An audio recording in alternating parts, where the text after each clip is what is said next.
James Bond saw criminals wrecking his car, so Bond took out his phone and remotely started the car. The car instantly released tear gas. Bond then steered the car toward him, rolled down the window and quickly jumped inside. The security guard immediately gave chase. Others positioned themselves ahead to block Bond's path with gunfire. Bond maneuvered the car to break through the encirclement, but the car behind him remained hot on his heels. Bond pressed a button, and the trunk ejected hundreds of steel nails. More security guards gave chase. Bond immediately activated the missile launchers. Bond steered the car toward the exit. The security guard quickly pressed a button to close the garage door. Bond fired a rocket to blow up the door, but it was bulletproof.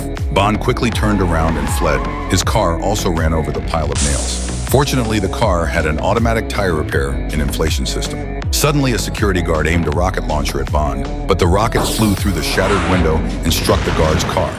Bond sped toward another exit. Seeing this, the security guards set up steel cables at the exit to try to block Bond. Bond pressed a button to raise the car's emblem, revealing a chainsaw inside. The chainsaw instantly severed the steel cables. Faced with a hail of enemy gunfire, Bond quietly jumped out of the car. He remotely controlled the car to the rooftop. The unsuspecting security guards continued their pursuit. Bond remotely controlled the car to smash through the stone wall. The car barreled straight into a shop on the opposite street. The security guards assumed Bond was still inside the car. Bond successfully lured all pursuers away. Then Bond took out his cell phone and sent an electrical current through the access control system. The door opened instantly. James Bond arrived at the entrance to the laboratory. He then pulled the master key out of his phone. He turned the lock cylinder and the laboratory door swung open. Bond entered the laboratory, pulled open a picture frame on the wall, and found the hidden safe. He then used his phone to capture the fingerprints on the device and match them to the scanner. Inside the safe lay a tracking encoder worth billions. However, Bond didn't know that the safe was equipped with a sensor. Just as Bond was about to leave with the encoder, a large contingent of security guards had already arrived.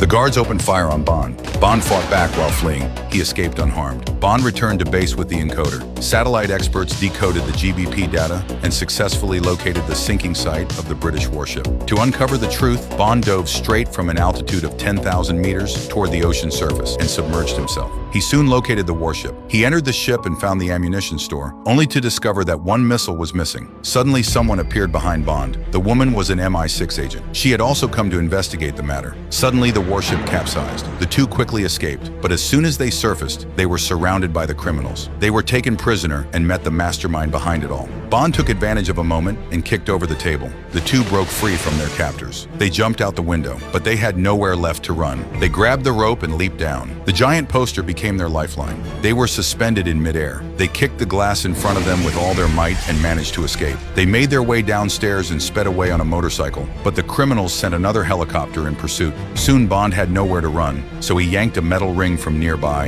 and sped toward the helicopter on his motorcycle. He pulled up behind the helicopter and threw the rope onto it. The rotor blades became entangled, the helicopter lost balance and crashed into the building.